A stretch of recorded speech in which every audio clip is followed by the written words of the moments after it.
Today's episode, we're going to keep this a bit shorter on the review. So today we're going to be reviewing the much recent show by West Coast Pro with Ill Mattered that took place on January 27th, featuring really good matches. But of course, the semi-main event and the main event features only title matches. And then of course we move on with the latest ChocoPro show with very interesting matches that took place as well. And then we move on with some news updates to tell what's been going on in the world of pro wrestling, such as what events the promotions are putting out, who's booked, what matches are set, and of course, developments that we've been hearing in the world of pro wrestling that we need to talk about. And then, of course, we're going to be doing this new thing called Kitsune Women's Wrestling News. Apparently, have you guys ever heard of this promotion? This promotion has been active since 2023. However, their much upcoming show has been dealing with some very major changes, some things beyond their control. So, if anybody from the SoCal area, or most specifically the LA area, planning to attend the show, please pay attention because I'm going to give you guys the lowdown on what's going on with this promotion. So, let's get ready for another episode of the Leader Wrestle Zone.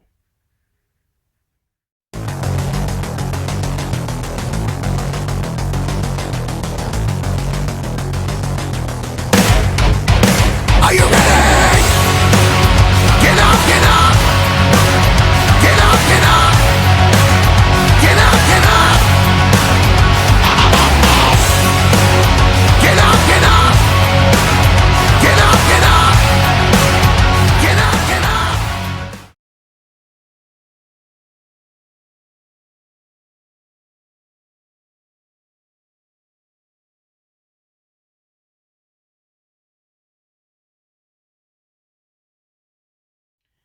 Welcome everybody to the Lead It Wrestle Zone, all things that is pro wrestling with AEW, NXT, New Japan Pro Wrestling, TNA, the National Wrestling Alliance, various promotions, wrestlers, matches, and championships. I am your host, J Rod here. So, if you are new to the channel, welcome. This is a channel where we do a lot of pro wrestling reviews from various promotions, not only here in the United States, but also in Japan, Mexico, Canada, Europe, the UK, anywhere in the world where pro wrestling is not as big, but it continues to grow. We also do discussion videos where we talk about various topics such as the wrestlers themselves, the promotions, factions, storylines, whatever we want to talk about. We also do more news updates. If I'm unable to put it on this episode, I can put it on a separate video by itself. And we also do other cool stuff such as the Unagi Sayaka Watch, more news updates on Alert, and various other things. So if you like what you see, please subscribe to us. So click on that subscribe button. You'll be getting a lot of daily reviews and other cool stuff on this channel as well. But if you like this episode, please click on the like button and you'll be or leave a nice comment down in the description. Now, let's begin with our very first review, and this one is from the Bay Area promotion West Coast Pro, or as we call it, WCP, with their much recent show Ill Matter that took place on the 27th of January. Now, it begins with a very interesting 8-man tag match. We have Team Jaya, we have Brent the Threat, Jaguar Montoya, Jaya Jewel, and Lazarus to take on Team Ishmael, Andre Klaas, Chris Nasty, Ishmael Varga, and JC Xavier. Now, not much of these wrestlers I do know. I do recognize the name Jaya Jewel. I've seen him on certain recent West Coast Pro shows, but nonetheless, the match was pretty good. Pretty good opener, not to mention. But in this end of this film, it was, of course, I'm not sure who this person was. I think it was JC Xavier who picked up the win when he speared Lazarus to give them the win. So, not bad. Now, our next match, we have one called Manders taking on Vinny Masario. Now, this match was a hoss fight to the max. I mean, we know the kind of man Manders is. He's always up for a fight, ready for a fight. But Vinny Masario, being Italian and all, you know how Italians are. They're always up for a fight. And I thought that was a pretty good match. But the obvious thing is how this is going to end. and apparently it was, of course, Vinny Masario with a forearm to the face on Manders. Then he covered him 1, 2, 3. It was over. So yes, Vinny picked up the W, and that was pretty much it. Now, this next match, there was some changes regarding on this one. It was supposed to be, of course, Beef Tank, uh, Galvin Tankman, and Beef taking on the South Pacific Savages, Journey Fatu and Jacob Fatu, but due to some circumstances, they were unable to participate. But they called in another guys of tag team called Sky High, consisting of guys named Monda Rocks and Bobby Litt. Now I don't know who these guys are. Now I understand that when it comes to booking wrestlers into their shows, there are sometimes there's things beyond their control. I don't know much about them, but I kind of figured that this match was gonna go with Beef Tank since they are the fan favorite in this match, because you got these other guys that I don't know if a whole lot of people know them. That's the thing that kind of draws my attention on that. I don't know who these guys are. I'm pretty sure they are, good, or there's still some things people are talking about them, good things. But unfortunately, it didn't end that way. It was, of course, beef with a frog splash to pick up the win. However, during the post match, all of a sudden those punks, los suavecitos, decided to show up and attack Beef Tank, and I don't know what's the problem was, but luckily, Chris Hero, who was of course a guy in the back who is more of the authority in the West Coast Pro, showed up. So he had it with the Suavecitos because they were not even involved in this show or anything else. However, they did state it, since they are LA boys, as you know, rivalries with cities, with like LA and San Francisco. Um, I don't think San Diego has any rivalry, except we haven't had that with the Chargers and Raiders in many years. But anyway, Chris Hero told them that two of the members of the Suavecitos are not booked in the LA show under the bridge, which infuriated them. But however, Chris Hero decided to put, of course, himself in a match against Adrian Quest, and he's gonna shut him up.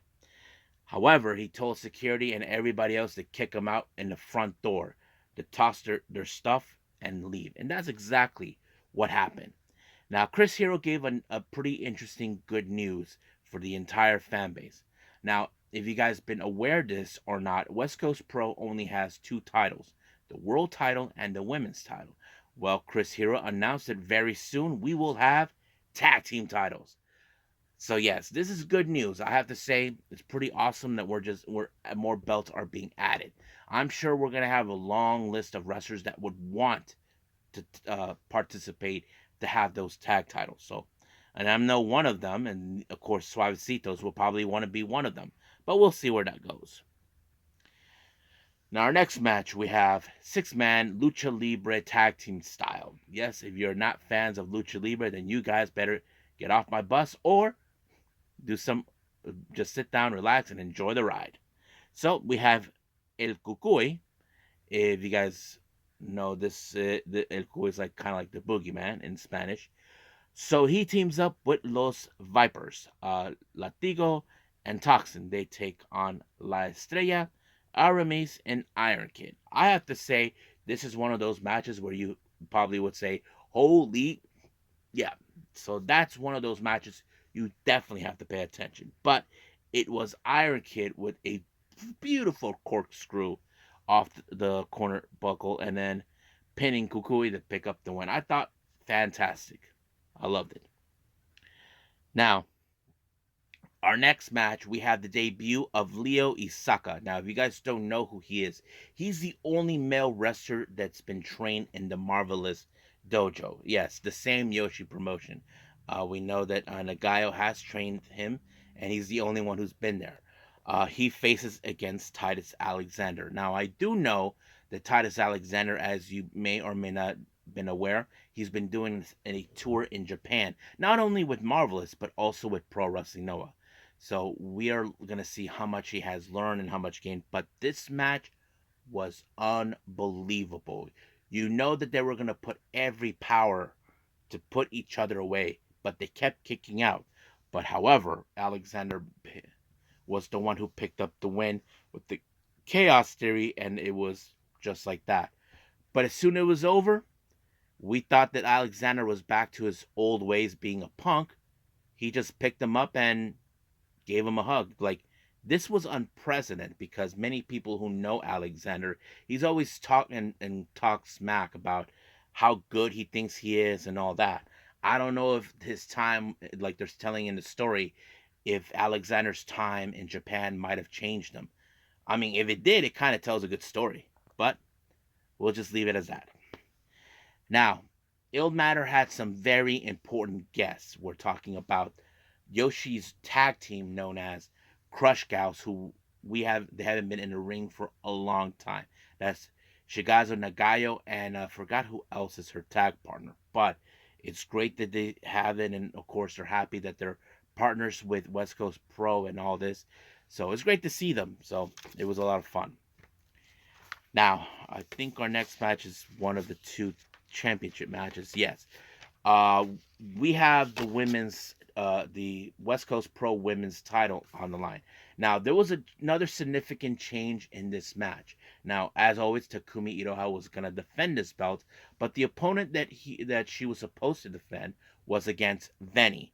Now, I did report it recently. Veni already touched down in San Francisco, but for some odd reason, she returned to Japan. Now, we don't know what's the reasons why, but I hope everything's okay with her. We just don't know what was the main reason. I know many fans might have been disappointed because they wanted to see her. I just pray that everything's good, and I hope that she gets back to us to explain why did she made her return back to Japan as soon as she made touchdowns to San Francisco. But hopefully we'll see. But however, the replacement for that match became none other than Sandra Moon. Now, Takumi and of course Sandra, they had run-ins before in various promotions, not only in Marvelous but also in Prestige and other locations. So basically, Sandra Moon wants to prove her worth in this match. So I was like impressed. Now, Sandra Moon, she doesn't have a good record against Takumi Iroha, but she showed more of that fighting spirit that she's always been known for, and I thought it was pretty good. I liked it. But apparently Takumi had it only took her maybe a few tries to pull off the running three, and blammo, it was over. Now our next match is the West Coast Pro World Title. It's between Alpha Zoe and Charlie, Starboy Charlie. Now this match was set upon after the West Coast Cup. Now in the finals, it was Alpha Zoe and Charlie in that. Charlie, in the other hand, exploited some weaknesses from Alpha Zoe in the rib cage that put him out of action for a while. So Alpha Zoe was not happy with the result that Charlie exploited his weakness and somehow ticket his way to the top, and that's something. Now, Starboard Charlie did say he tried to apologize to him, but Alpha Zoe feels, Starboard Charlie, you're not even good enough to be champion. So I'm going to take that belt from you because I'm the rightful champion. That's always been what Alpha Zoe feels. He feels he's the rightful guy. But man, they actually put out one hell of a match as well. They even tried everything. But Starboy Charlie tried to apply the Gotch style power driver not once but multiple times. But when he finally had that shot, it was over. He retained the title and he showed Alpha Zoe that he is how to say, earned his place to become champion. Now he tried to reach out for Alpha to shake his hands, but Kevin Blackwood showed up and attacked him. So I don't know what's going on, but Blackwood was telling Alpha, "Hey, you want to join me to kick his ass?" But Alpha wasn't having it. Like he just didn't want nothing to do with it. But the most strangest thing, Titus Alexander showed up and helped Starboy Charlie. It was very weird, but after he kicked Blackwood's behind, he looked back at Starboy Charlie and then he extended his hand and they just hug it out. Now we know they had some history in the past, but This is a very fascinating story about Titus Alexander. Like now he's a different person before he left Japan. So I have to say they're telling a new storyline for Titus Alexander, which I'm looking forward to see.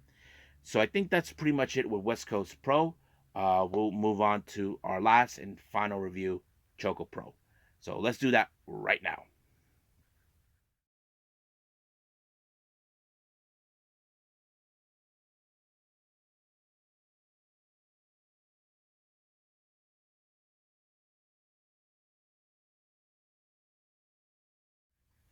Okay, ChocoPro 354, and of course it opened up with Chiko Shikawa opening up the show, giving everybody the lowdown what matches are taking place.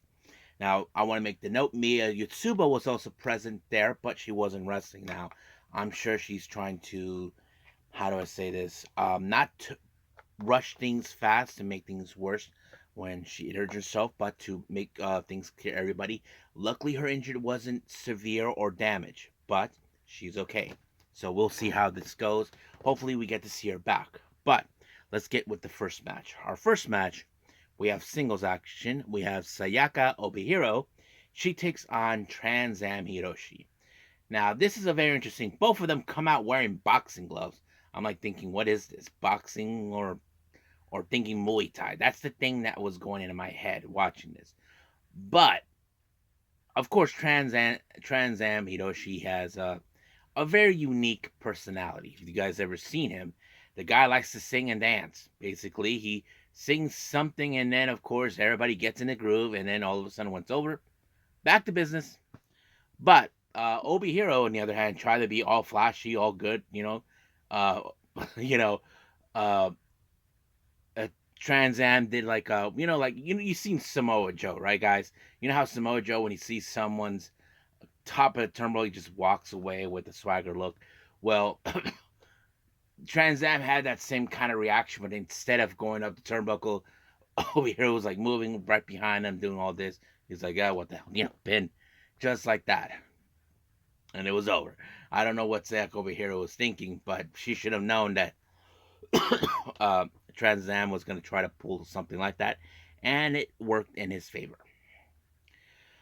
Now, our next match, we have Nonaka Seto. She teams with Shon Cheeto to take on Tokiko Kihara and a guy I never heard of, Taru Yamada. Now, I'm going to presume he's from another promotion.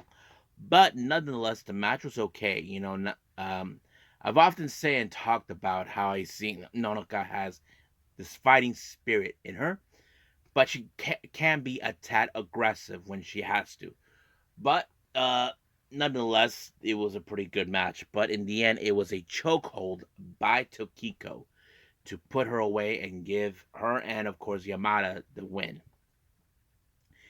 Now, our next match, we have Kaori Yonoyama teaming up with Mei Suruga. Now, this was a very interesting team up. Now, there were not you can't call it a beef, more like, how do I say, I don't like you because I'm the high speedster here of today. You're the high speedster of yesterday. So, however, yeah, both these ladies are high speedsters. You've seen how that works. But they take on the duo of Masahiro Takanashi and Emi Sakura. So it's a very interesting development. But however, I have to say this match even went more chaotic because Kaori Onyanama grabbed Chonchito with the camera and tried to get a close-up angle being slammed through the wall where of course Masa was being held. I don't know what the purpose was, but she should have known not to do that. But unfortunately, it was Emi Sakura who had Mei Suruga right where she needed her. Now, Mei Suruga was close in putting this match away, but it was Masahiro who gave the assist to Emi Sakura to pick up the win. Now, this is something that right now I'm questioning. Those who do know or those who don't. Emi Sakura, along with Bali and Aki, are the current um, Asian Dream Tag Team Champions. Emi Sakura issued the pin Mei Suruga. So does that mean that she would want to challenge for the belts? I don't know. I know she does have a tag partner, and that tag partner is Masa. So I wouldn't be surprised if Emi Sakura carries both titles with her. The Asian Dream Tag Team titles, and she currently has the Super Asia title. But we'll see where that leads us. I'm sure that they're gonna bring that back up in the next ChocoPro show or so. Now, our next thing we have is the Junkin tournament. Now, I wasn't too sure how this is gonna go, but I can tell you that this tournament went all the way to Joshi. So yeah, being crafty that he is in fact picked up the win, gets a piece of chocolate, and was over. Now I'm not sure when the next Choco Pro show will be back, but I'm looking forward to it. Now I don't know where Balinaki is. Sayaka was not even involved in this as well, but nonetheless, we'll see for the next show. So I think that's pretty much it with Choco Pro. Let's move on with some news updates.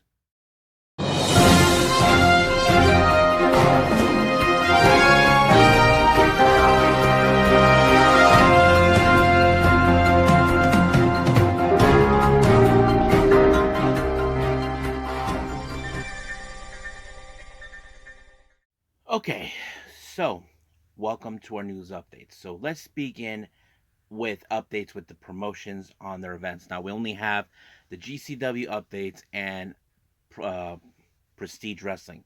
Now for the GCW updates, we have of course for the coldest winter 2 that takes place on February 3rd, they announced that Kerry Morton will face against Mike Jackson. So this is going to be a fun match to watch. I love Mike Jackson. He is awesome to watch, despite of his age. Now the next one, it was for the Project show that takes place on March 1st. We have Billy Starks takes on Killer Kelly. So that's going to be a good challenge for Billy Starks to take on. Now our last, of course, updates in the promotions. Prestige Wrestling has announced for a new show coming up in March, I think March 24th for the Alive 2, which is of course reference to the Kiss Alive 2 live album. If you guys remember, that was one of the big sensational live albums that the Kiss ever made. I thought it was pretty interesting, but it was nonetheless it was good. This will take place in Portland, Oregon, at the Heartthrow Theater. So any of my subscribers are from the Oregon region. Now you know if you want to attend. So get your tickets now. Now let's talk about some developments that have been going on. Um, Apparently Cody Rhodes called out a guy named Wade Keller. Now, not too long ago, from my understanding, Keller said some remarkable remarks about Cody and the Elite that he speculated the reason that he's in WWE because there was a fallout between them. But Cody responded about that saying, "Don't believe anything that Wade Keller put out on why I left AEW." So basically, he thinks that the fallout was the reason. So, I mean, you could say it sounds just like that, but Cody doesn't doesn't saying that whatever Wade Keller said, it's a load of horse crap. So yes. Now, a few months ago, I did report it about Noah wrestlers Alejandro and Keito Kiyomiya decided they want to challenge for the Open the Twin Gate Championships. Now, these are the tag titles from Japanese promotion Dragon Gate. Well, apparently they won, and they announced that they will defend it in other promotions. So this is rather interesting developments. Now, Joshi Promotion World Woman Pro Wrestling Diana has announced a brand new trainee has been presented in their much recent show back on the 27th. Um, no, never mind, not 27th. It happened today. So anyway, this new wrestler, her name is Nene, and here's an interesting part. Nene is in the 4th grade. Yes, you heard me, folks. She's in the 4th grade, so basically she's still in elementary. Now you probably say, really, J Rod? They allow young girls to join at that age? If you know this or not, Riho was only 9 years old when she started training with Emi Sakura. And you may look it up, so that's something you may want to look into. But it's great to hear they're adding new rookies, so I'm sure Nene will grow up and be a far more good wrestler than we anticipate. Now, if you guys remember, things happen. Triple H was put on the spot, but not in a bad way, but more like in certain things. Now, Triple H was asked about this whole thing with him booking Jordan Grace As you know, people call it the Forbidden Door. Now, Triple H doesn't call it that. He thinks it's stupid and silly, so he doesn't call it that.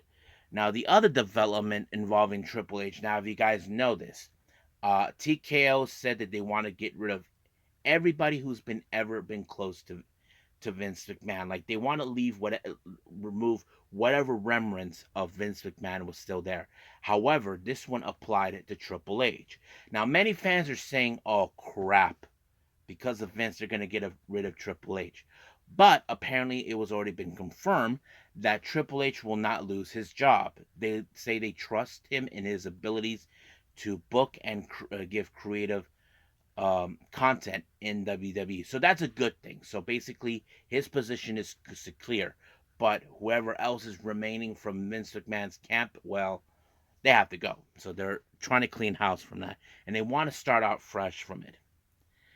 Now, as you may know, we already had recently the latest Stardom shows. I haven't seen the much recent ones, but as you know, there is a new faction that was formed between both Mina Shirakawa and Maika, and they formed it with, of course, Hanako and Waka Tsuyama, and Xena actually joined, and they're calling this unit Eve XV, Empress Nexus Venus, which is, of course, interesting. Now, Suzu Suzuki, as you know, who had a bit of a rivalry with Micah, I mean, they did team up very well, but of course, egos began to take a toll. Suzu made this on was on an interview with Tokyo Sports, said that she doesn't believe that this unit is gonna last long because you can't have two women like Micah and Mina in the same kind of unit. Now, if you guys know what I'm talking about, let me explain. It's no secret that Mina would want to have the red belt. That's always been her goal now, ever since losing to Tam Nakano for the Double Crown Championship. However, Micah has it. So Suzu thinks that Mina sooner or later will try to challenge for that belt. That seems obvious. But we just, as you may or may not heard, I did stated this before. I have I I have been aware of certain things that happened in a much recent shows with Stardom, but Mina has issued a challenge for the IWGP Women's Title. But of course, Scott Edwards saying that the spoil alert from his part that the match will remain with Mayu Iwatani regardless. So that's what he says. Now, I'm sure that would be it, but we'll see. But nonetheless, Zuzu believes that this unit between Mina and Micah is not going to last. So we just got to wait and see what happens until then. Now, finally, as you know, Tam Nakano is making her return real soon on February 4th for a Stardom show. Recently, as you know, she won for an award for the women's wrestling award, and it was presented to her by Olympic gold medals in wrestling, Kyoto Hamiguchi. Now, if you guys don't know who she is, Kyoto Hamiguchi is not just known for being an Olympic gold medalist, she's the daughter of wrestling trainer Animal Hamiguchi, the same guy who trained um, Tetsuya Naito, Shingo Takagi, Evil, and a few others. So basically, she gave Tam Nakano brand new techniques that would help her succeed in her comeback. So I'm glad that she's training. Hopefully, she'll be better than she ever was before. So we'll see what happens until then. So I think we're really done with our news updates. So let's move on to our last thing, and this is, of course, the the news, what's been going on with the promotion with Kitsune Women's Wrestling. So let's get started right now.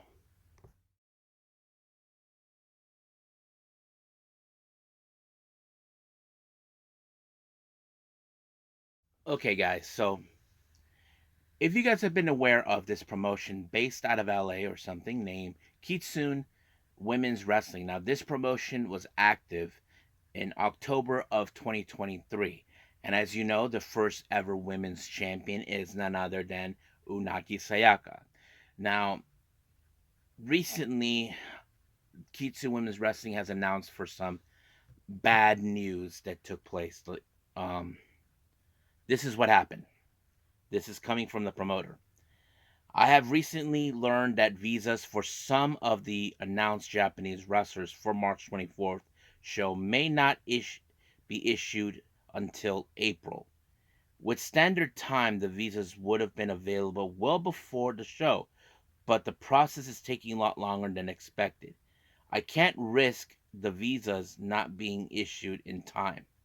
At first, beyond my judgment, I offered the wrestlers the option to come in as a tourist and take risks coming into the country to perform if the visas were not issued at time. I have since changed my mind. I don't want to risk their immigration status just to put on a wrestling show. Some of the wrestlers are beyond disappointed, and I feel terrible for putting them in this position. I have a massive guilt. I I have promised all of them that I will bring them over, and in the other hand, I have applied visas for later in 2024. I have replacements in place that have valid visas that will be named Sunday and Monday. Refunds will be definitely be available. Please DM me if you would like to refund, Eric. So if anybody who is attending this show in LA for the Kitsune Women's Wrestling, now you know if you guys want to refund or wait, who will be coming. Now they have announced for that, but let me read more what's going on. The promoter has been saying trying to trying to run the promotion with some values in my life. I'm not perfect. I will make mistakes. I do have to look in the mirror. I have to have a conscience. Now, this is what he says about who's going to be removed. I need to remove Nagisa Nozaki, Konami, uh, Marika Kobashi, and Yasukawa for the shows on March 21st. They all they all part of a large group of petition for visas I'm sponsoring, along with 7 other Yoshi wrestlers. I'm sure Veni's status, so she will need to pull also for now. These women did nothing wrong. They will have visas to work in the United States. Later this year, even if I choose to never do a Kitsune show, I'm not looking to accolades for doing the right thing. I don't feel particularly great hearing about what a piece of, you know what, I am. Replacements will be announced in tweets shortly. Now, the names that as you know, the replacements have been announced. So 3 of them has been named. There is Takumi Iroha from Marvelous. You have Yu and Maya Yukihi. So those will be the replacements. So if you guys are fans with her and you guys are not planning to refund, good for you. Now you know. Now I'm sure there will be more names announced, but recently Yasukawa has put out a tweet as well, what just transpired. So this is what she posted in English. Unfortunately, due to visa issues, my U.S. trip has been postponed to April. Other matches offered in March have to become difficult to play. For now, I'll let you know later about my activities until April, what I will do about my trip in the United States after April. Sorry. So it's great that she's willing to reach out to her United States fan base, telling them that she feels bad that she's not going to be here, but she will continue to do activities in April. So it's great that that's going to happen. So we'll see what happens. I just hope that Kitsune Women's Wrestling actually gets things done, and I'm sure that the wrestlers who were supposed to be in the show can finally get their to perform again. So if you guys are thinking of any of my subscribers who are attending the show, or you know people that will be attending the show, if they want the refunds, just DM the promotion. So I think that's pretty much it, and I think we should just call it a day. Okay, so hope you guys enjoyed this episode. Sorry I had to keep it short, but I'll do my best to make more of this. But for now, I haven't decided yet what I'm gonna do. I'm debating whether to review the latest GCW shows, look at me and Effie's Big Gay Brunch, or just go with the Pro Wrestling Noah shows I haven't reviewed just yet, or the recent All Japan Pro Wrestling show. So we'll see about that. So I'm just gonna wing it. So, but for right now, stay tuned for the upcoming update with Unagi Sayaka on the Unagi Sayaka Watch. A pretty interesting development happened. As you know, she had a title match, but this is one you don't want to miss. So check it out. I think that's pretty much it. So I'll see you guys in the next DWZ time. Same DWZ channel. I must bid all of you adieu. So goodbye. And have a nice day. Bang.